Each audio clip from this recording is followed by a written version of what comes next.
Başkanım. Teknofest sınırında kalmayacağız inşallah. Nasıl geçti? Evet, nasılsınız? Var mı derece? Evet. Roma taksiyi bekliyoruz. Roma takside? Öyle mi? Evet. Roma taksi mi? Bu da iyi mi?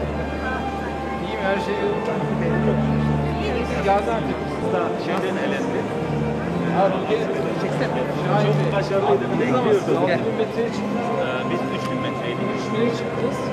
Ama işte sıkıntıdan dolayı kıramadık. Paraşüt ama olsun. Evet. Nasıl duydu? Çok iyi oldu. Tebrik ediyorum. Şeyde Formula'da geç. Formula'da yürüyebildin mi? Yok, yürüyemedim. Son sınıfta çıktı. O da yürüyemedi. Hadi bakalım kolay gelsin. Teşekkür ederim.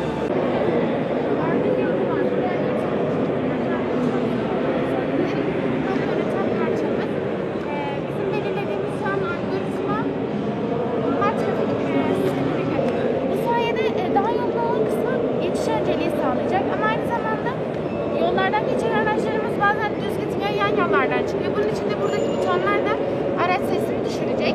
Butonların üzerini kapattık, normalde açık şu şekilde. Kapattık ama şu an mesela ışığımız 2 numarada 3 ilerisini gösteriyor. Anlayıp onun için uygun konuma geçecekler. Ambulans ve itfaiye de yoluna devam edeceğiz.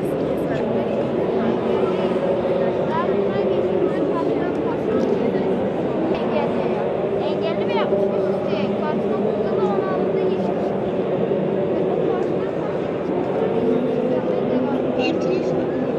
Müzik ve kimya alanlarında problemle çözümünün geliştiği ve elektrik devreleriyle de akıllı istediğimiz gösterilmesi bize fayda sağlıyor. Bir de günümüzde sadece Türkiye'de 37 milyon, dünyada yaklaşık 4 milyara sahip, 4 milyar kullanıcıya sahip sosyal ağ matematiğiyle graf teori var. Noktalara kartları yerleştirdik. 12.5'la girersin, 25 metre bir saniye çıkıyor. Sadece akmaz kenarlarında değil, belediyeleri sağlamak sistemi, sınava kartları oluyor.